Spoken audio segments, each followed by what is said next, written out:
Hey, I'm Dan Harris, host of the 10% Happier podcast. When life gets a little rough, sometimes we feel this overwhelming urge to fix everything, which really is impossible. So I've got a new series coming up called Reset, where we're going to help you find simple, practical, surgical ways to reset key areas of your life. The lineup is incredible. We've got people like Gretchen Rubin, Laurie Santos, Atul Gawande, and The Daily Show's Josh Johnson. 10% Happier with Dan Harris. Join the party wherever you get your podcasts. Welcome to Rewrite the Story. I'm Ron. There's a moment in every relationship that decides more than the fight itself. It happens after. One person says something that is trying, in its clumsy way, to make things right.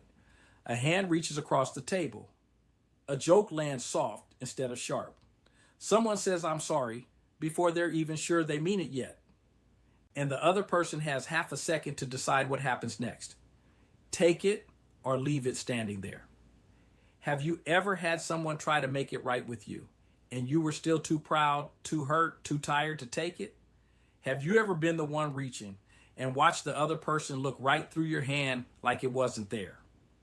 Have you ever wondered why some couples fight just as hard as everyone else and somehow come out closer, while other couples avoid every fight and somehow drift further apart? Here's the truth. The fight was never the problem. What happens after the fight is the problem. For 5 weeks now, we have walked through what it means to actually be heard. We started with why the person across from you stopped listening in the first place. We moved into tone, how the same sentence can open a door or slam it.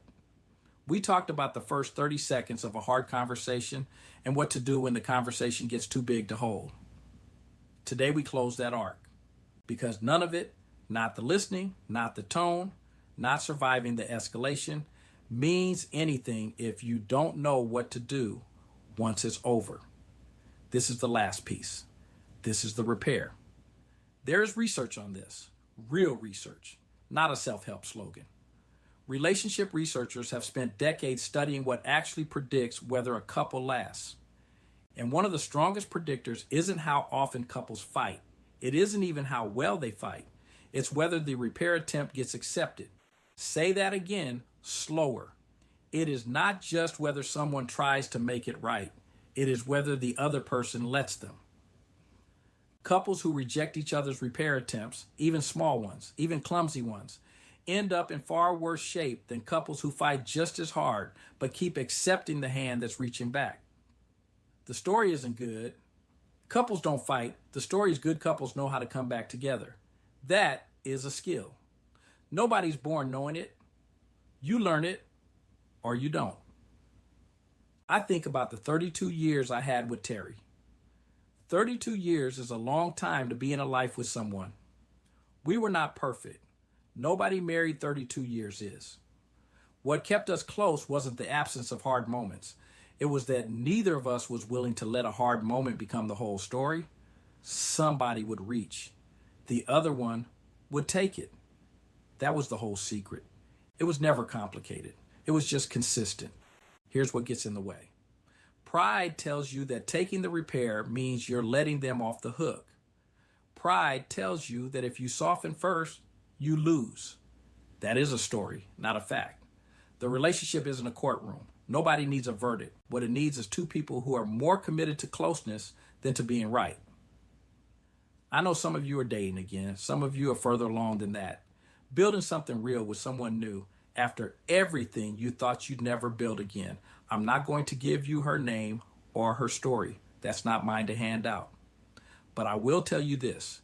In this season of my own life, I have had to relearn how to accept a repair attempt from somebody who is not Terry. That is its own kind of monster. It is not disloyalty to let someone new reach for you. It is not betrayal to take the hand. Honoring what you had does not require refusing what you could have again. So what does an actual repair attempt look like when you're on the receiving end of one? It rarely looks like a perfect apology. It usually looks small. A hand on your arm. A "can we start over?" A joke that's really an olive branch wearing a disguise. Your job in that moment is not to decide whether they deserve forgiveness yet. Your job is to notice the attempt and choose to meet it instead of standing there with your arms crossed, waiting for something more polished. And if you're the one reaching, know that a repair attempt doesn't have to be eloquent to work.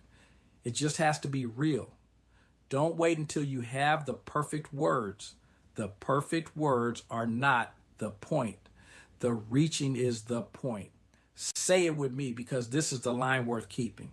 The relationship is not decided in the fight. It's decided in what happens after. Repair accepted builds a life. Repair rejected builds distance. That's it. That's the whole mechanism. That closes our 5 weeks on being heard. If any part of this arc landed on something you're carrying right now, the listening, the tone, the opening, the escalation, or this, the repair, I built something for exactly that. It's a free guide called The Weight You're Carrying Alone. 3 truths for the man rebuilding his life after loss. It's in the show notes, no cost. Just something I wrote for you. And if you want to go deeper into the whole framework, the book Rewrite the Story walks through all of it. That's in the show notes too. And most important, remember, you are extraordinary. Hey, I'm Dan Harris, host of the 10% Happier podcast. With summer winding down, now is the perfect time to hit the reset button. So many of us get stuck in ruts at work, in our relationships, in our nervous system. We've got a special series where I'm going to be talking to a psychologist, meditation teachers, even some comedians about how to get out of that rut, how to reset your life in lots of different super practical ways. 10% Happier with Dan Harris. Join the party wherever you get your podcasts.